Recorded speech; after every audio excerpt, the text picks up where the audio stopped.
Et je me suis rendu compte au fur et à mesure des années que ce qu'on nous demandait, c'était de baisser les prix et de baisser la qualité pour faire des produits toujours plus déséquilibrés, toujours moins bons, qui contenaient de plus en plus d'additifs. J'ai vu des cas fréquents où on fabriquait de la confiture de fraises, notamment sans utiliser de fraises du tout.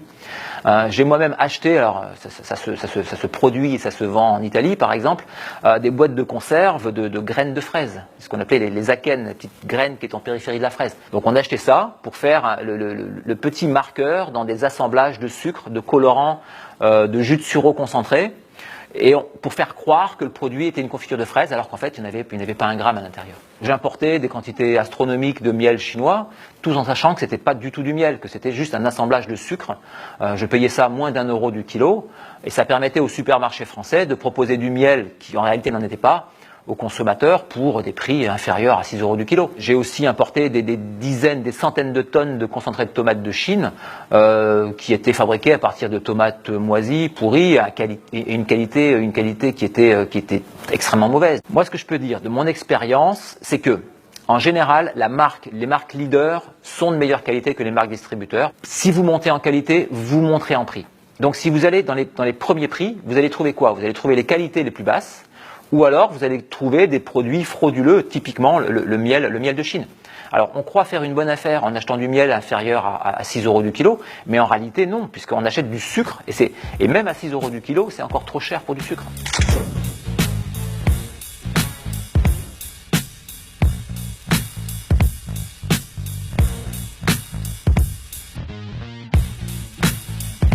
Par exemple, dans le jus d'orange, on a un additif qui s'appelle un auxiliaire technologique qui s'appelle le diméthicone.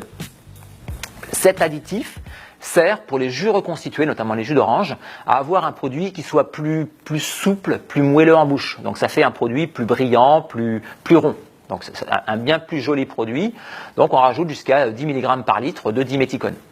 Ce diméthicone sert aussi dans les huiles de friture pour éviter les projections. Donc la plupart des fast-food, par exemple, utilisent de l'huile de friture avec du diméthicone à l'intérieur. Mais le plus drôle, c'est que ce diméthicone est reconnu comme cancérigène, et en plus, ce diméthicone est utilisé, son application principale est comme agent anti-poux et volumisateur dans les shampoings. Donc, vous voyez, on vous fait ingurgiter des produits en vous disant ce sont des additifs alimentaires ou des auxiliaires technologiques qui en réalité n'ont rien du tout d'alimentaire. Ce ne sont pas des aliments, la plupart des produits sont ajoutés, sont toxiques, des molécules chimiques que notre organisme ne sait pas utiliser et qui le détraquent et qui le rendent malade à long terme. Je travaille, ma femme aussi, on a 2 enfants. On consacre tous les soirs une bonne demi-heure pour faire le repas. C'est suffisant. Alors on ne fait pas de la grande cuisine, mais éplucher 3 carottes, 2 pommes de terre, 1 poireau et faire ça en autocuiseur, ça prend pas un temps fou.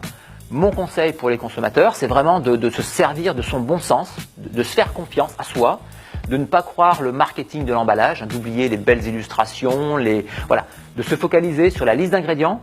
Si c'est compliqué à lire, on utilise des applications maintenant. Vous avez Open Food Facts, vous avez Yuka qui peut vous aider. Faites la cuisine, faites-vous plaisir et surtout évitez d'ingurgiter cette malbouffe industrielle qui provoque aujourd'hui 50% de surpoids dans la population européenne et 20% d'obèses en Europe.